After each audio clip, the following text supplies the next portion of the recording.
and welcome to Self-Care for Educators. I'm your host, Tina Bogren. This is episode 11 of season 5, and here's what I want us to talk about this week.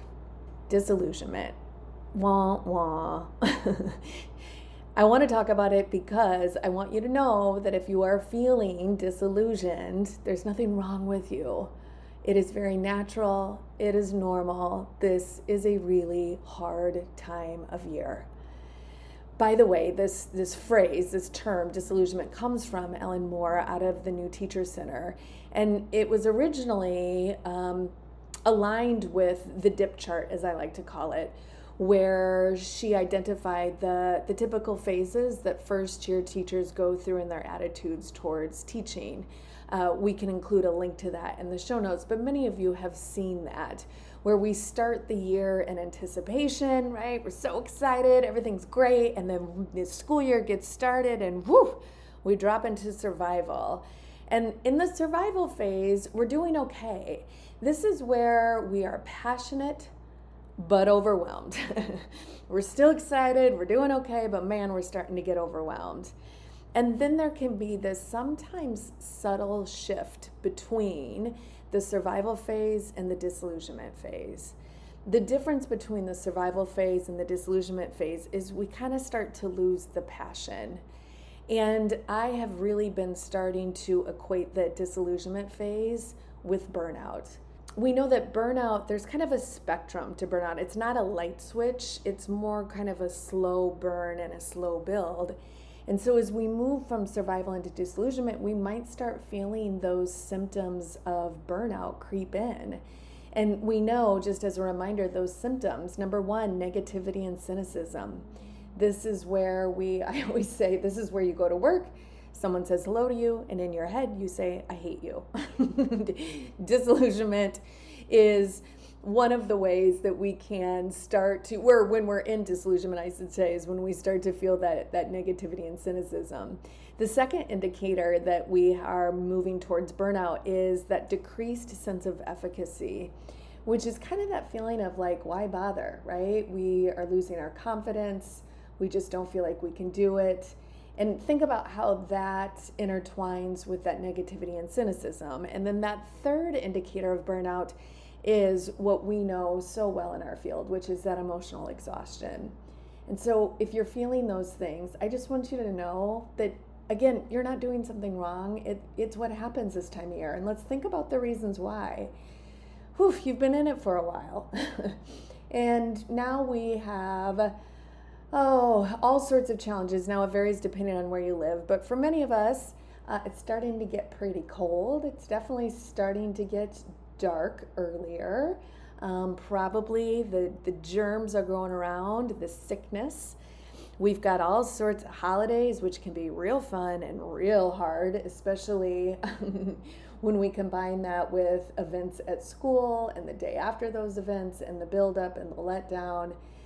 And it could be that you're at a place where you feel like you're frustrated because students are not as far along as you'd like them to be. And it feels like things just aren't clicking yet. All of those indicators of being in disillusionment are common. And I know that that doesn't make everything feel better, but man, isn't there some relief in knowing that it's not just us? I think oftentimes we kind of isolate, and with the story we tell ourselves is that everyone else is doing fine and it's just us. And I want you to know that it's not. I always share the story that when I first saw that chart from Ellen Moore and I saw that disillusionment phase, I remember literally thinking, oh, thank goodness, it is not just me. They made a chart about it. And so if you're not in this phase, first of all, yay, I don't want to push anyone there. But here's the deal. Even if you're not in it, I bet a few of your colleagues are. And think about the impact on students, right? If we've got a whole bunch of adults feeling disillusioned, we probably have some behavior that we're seeing show up with students. So even if you're not feeling this way, I bet some of your colleagues are. And I want you to be aware of it because it might creep up on you. And so I want you to spend a little bit of time this week. Number one, just pause and ask yourself, gosh, am I in disillusionment? When it comes to emotional wellness, we know that there is truth and validity behind the statement, name it, to tame it. Maybe we just flat out need to say, this is where I am, poof, and recognize it instead of kind of white knuckling our way through it. And then if you realize that you are in disillusionment, I want you to make a plan for yourself.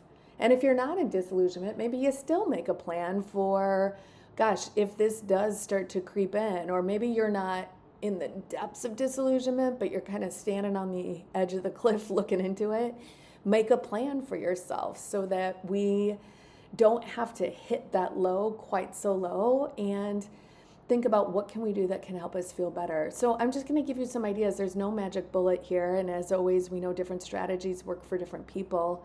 But when we're really in this place, usually we're feeling pretty overwhelmed, right? So this is where I want to encourage you to turn the dial down. What are some things that you can let go of? How can you give yourself a little bit of grace? How can you embrace that all or something thinking rather than that all or nothing thinking? How can you very literally slow down? What are some things that you just might need to put on the back burner for a little while? How can you commit to getting those essential pieces that you know help you feel better, especially around your physical wellness? I'm really thinking about sleep. Can you set a bedtime? And think about, okay, if you're wanting, 7 to 8 hours of sleep and you know what time you have to get up and you back it up, don't set your alarm for when you need to be asleep. Set your alarm for about an hour or so before that so you can wind down and get the things you need done so that you do fall asleep when you need to. Get that phone out of your bedroom. Maybe this is a good time that you reach out to someone and let them know that you're struggling a little bit and you could use some help. And I guarantee you that disillusionment can hit teachers, educators, all of us a little harder. I don't think other professions are immune to it. So this is just a hard time for everyone. Maybe you go back to a gratitude practice. Maybe you go back to some breathing exercises. Maybe you go back to some things that are a little bit more convenient, getting some groceries delivered, things that you can do to just make your life a little bit easier. And then go back and really focus on the positive with your students. Go back and really focus on relationships. Remind yourself of all the good that you see in the classroom. Think of all those amazing things that happen every single day with your students and record them so you remember them. Go back to that list that we started earlier this season with the title, Good Things Are Always Happening to Me. And you pick that back up again. Maybe you make a playlist that's going to get you through these next few weeks, filled with songs that make you happy, or songs that you can dance to, or songs that you can scream to or cry to, whatever you need. I just want you to know that you're normal, you're okay, and it will get better.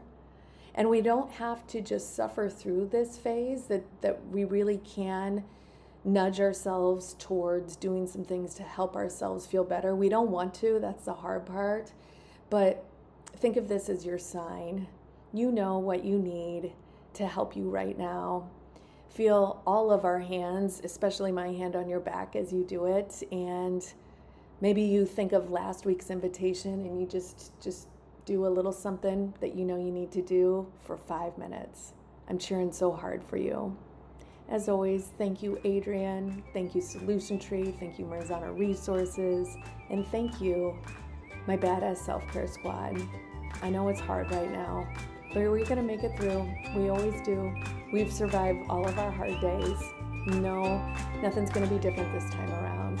I love you guys. You've got this.